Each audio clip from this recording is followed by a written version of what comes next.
আপনার মন ও শান্তি বাস্তবায়ন করা যাবে না।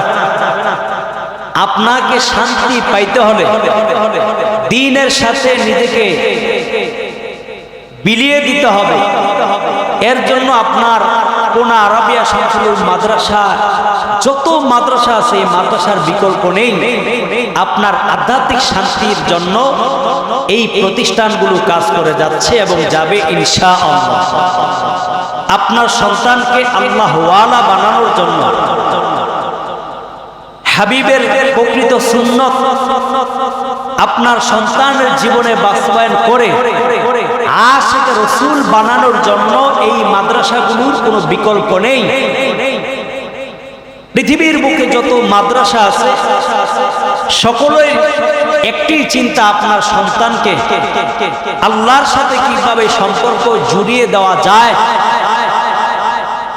যেই প্রতিষ্ঠানগুলো আল্লাহর সাথে সম্পর্ক জুড়িয়ে দেওয়ার মাধ্যম হয়, ওই প্রতিষ্ঠানগুলো বাংলাদেশে আরো বেশি করে হোক। সকলে কি বলেন, চাই কি চাই না?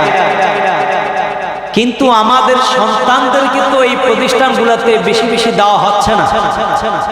একটি মাদ্রাসার পাশে যদি স্কুল, কলেজ, ইউনিভার্সিটি থাকে, অসংখ্য অগণিত ছাত্র সেখানে ভর্তি হয়। আর পাশে মাদ্রাসা থাকার পরও দেখা যায় হাজার খানেক ছাত্র স্কুলে, 100 থেকে 200 ছাত্র মাদ্রাসা। কেমন জানি অনুধাবন হয় যে আল্লাহর রাসূল বলেন হাসরের ময়দানে মানুষ হবে 73টি দল, একটি দল যাবে জান্নাতে, 72টি দল হবে জাহান্নামী। এই একটি দলই স্কুল, কলেজ, ইউনিভার্সিটির পাশে যে মাদ্রাসা, এই মাদ্রাসাতে যাদের সন্তান দেওয়ার সৌভাগ্য হয়েছে তাদের সন্তানগুলাই আল্লাহ তাআলা জান্নাতি হিসাবে কবুল করে নেবেন। সুবহানাল্লাহ।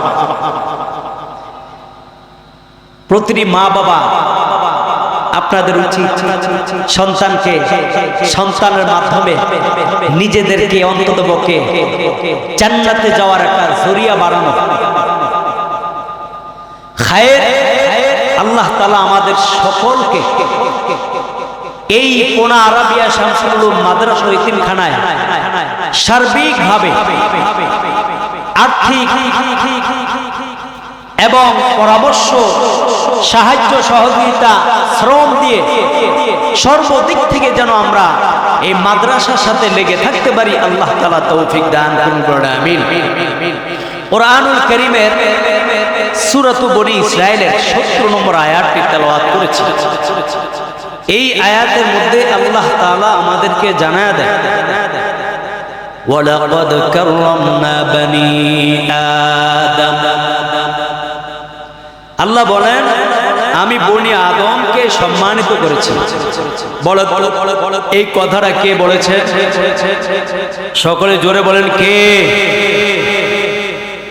আল্লাহ বলেন ওয়ালাকাদ কাররামনা বনী আদম, অবশ্যই আমি বনী আদমকে সম্মানিত করেছি।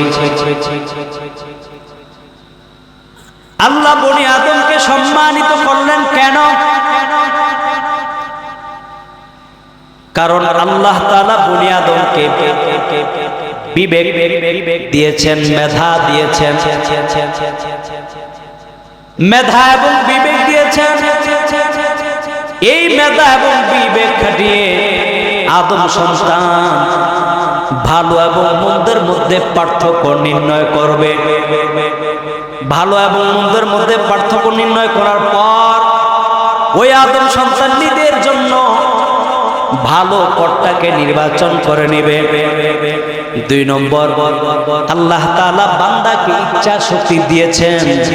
বান্দা চাইলে ভালো এবং খারাপ দুইটার যে কোনো একটাকে চৌদেশ পছন্দ করে নিতে পারে, আর ওই পছন্দ করে সেই পথে বান্দা চাইলে নিজেকে চালাইতে পারে।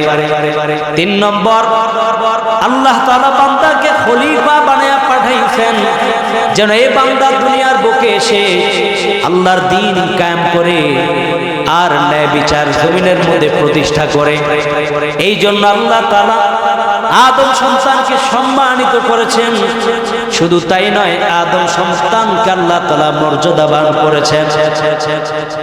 সর্বপ্রথম বলেছি, আদম সন্তানকে সম্মানিত করার কারণ আল্লাহ তাআলা আদম সন্তানকে যে বিবেক বুদ্ধি দিয়েছেন, কোন প্রাণী আশরাফুল মাখলুকাত ছাড়া অন্য কোন প্রাণীকে আল্লাহ বিবেক বুদ্ধি দেন নাই।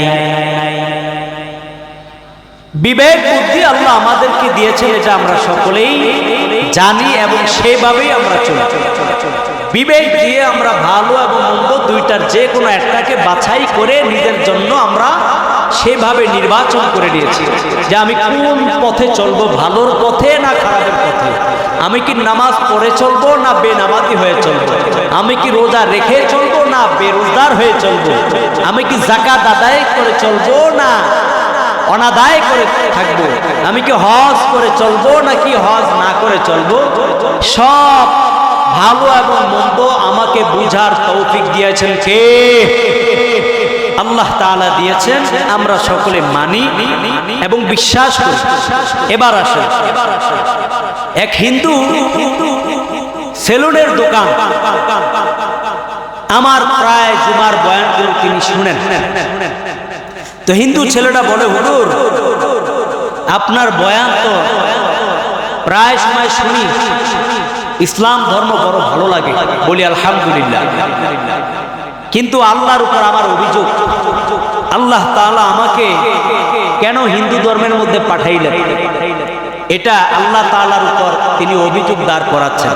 বলি না আউযুবিল্লাহ, আর জোর বলি না আউযুবিল্লাহ। আল্লাহ যদি আমাদেরকে সুখে রাখে তাও আল্লাহ তাআলা রেখেছেন, কিন্তু দুঃখে রাখলে আমরা আল্লাহর উপর অভিযোগ দাঁড় করাই। আল্লাহ বলেন, মা আসাবাকা মিন হাসানাতিন ফামিনাল্লাহ, বান্দা তোমরা যা কিছু কল্যাণ প্রাপ্ত হও আমি আল্লাহর পক্ষ থেকে। ওয়া মা আসাবাকা মিন সাইয়্যাতিন ফামিন নাফসিক, যে মন্দটা তোমাদের উপর আসে এটা তোমাদের নিজেদের হাতের কামাই, নিজেদের কর্মের কারণে। আল্লাহ বান্দার উপর চাপিয়ে দেন না মন্দ আর অকল্যাণ, কারণ আল্লাহ বান্দার সব সময় কি চান? কল্যাণ চান, ভালো চান। আল্লাহ বড় ভালোবেসে আমাদেরকে সৃষ্টি করেছেন।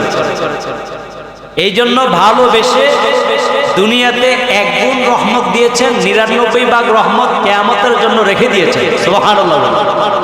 ওই 99 ভাগ রহমত দিয়ে আল্লাহ তাআলা আমাদেরকে যে কোনো ভাবে হোক জাহান্নামের শাস্তি পাওয়ার পরও ওই জাররা পরিমাণ যে ঈমান আছে, এই ঈমানের বদৌলতে এই জাররা পরিমাণ ঈমানদারদেরকে আল্লাহ রহম করে দয়া করে চিরস্থায়ী বালাখানা জান্নাতের মেহমান বানায় দেন। তো হিন্দু ছেলেটার অভিযোগ হচ্ছে, আল্লাহ তাআলার উপর আমার অভিযোগ, আল্লাহ কেন আমাকে হিন্দুর ঘরে পাঠাইলেন? আচ্ছা, এখন আপনারা বলেন, দুনিয়ার মধ্যে যারা আমরা আসি, আমরা কি সকলে হিন্দু হয়ে আসি? কোরআন ও হাদিস থেকে একটু আমরা প্রমাণ দেখি। আল্লাহ তাআলা কি বলেন? সূরাতুল আরাফের 172 নম্বর আয়াত, এই সূরাটি 9 নম্বর পারার 12 নম্বর পৃষ্ঠার 2 নম্বর আয়াতে আল্লাহ তাআলা বলেন, وَإِذْ أَخَذَ رَبُّكَ مِنْ بَنِي آدَمَ مِنْ ظُهُورِهِمْ ذُرِّيَّتَهُمْ وَأَشْهَدَهُمْ عَلَى أَنفُسِهِمْ أَلَسْتُ بِرَبِّكُمْ قَالُوا بَلَى شَهِدْنَا أَنْ تَقُولُوا يَوْمَ الْقِيَامَةِ إِنَّا كُنَّا عَنْ هَذَا غَافِلِينَ। আল্লাহ তাআলা বলেন, ওগো নবী, ওয়াইদ আখাযা রাব্বুকা, আপনি স্মরণ করেন আপনার রবের সেই সময়ের কথা। মিন বানি আদম মিন যুহুরিহিম, যখন আপনার রব আদম সন্তানদের পৃষ্ঠদেশ থেকে তাদের সন্তানদেরকে বের করে তাদের নিজেদেরকে তাদের ব্যাপারে সাক্ষী বানাইলেন, বানাইয়া বললেন, আলাস্তু বিরাব্বিকুম, আমি কি তোমাদের রব নই? রূহের জগতে সমস্ত আত্মাগুলো সেদিন আল্লাহর সামনে হাজির হয়ে একই সুরে বলল কলু বালা, হ্যাঁ আল্লাহ আপনি আমাদের রব। সেদিন কেউ খ্রিস্টান ছিল না, কেউ হিন্দু ছিল না, কেউ বৌদ্ধ ছিল না, কেউ ইহুদি ছিল না, কেউ বিধর্মী ছিল না।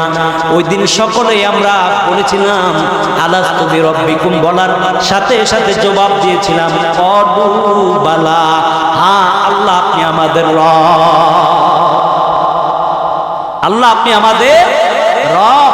সেদিন আমরা বলেছিলাম আলমে রূহের জগতে, রূহের জগতে ওই দিন কেউ খ্রিস্টান ছিল না, ইহুদি ছিল না, বিধর্মী বলতেই ছিল না, হিন্দু ছিল না, বৌদ্ধ ছিল না। ওই দিন সকলেই এক আল্লাহর বান্দা হিসাবে স্বীকৃতি দিয়েছিলাম যে আল্লাহ আপনি আমাদের রব।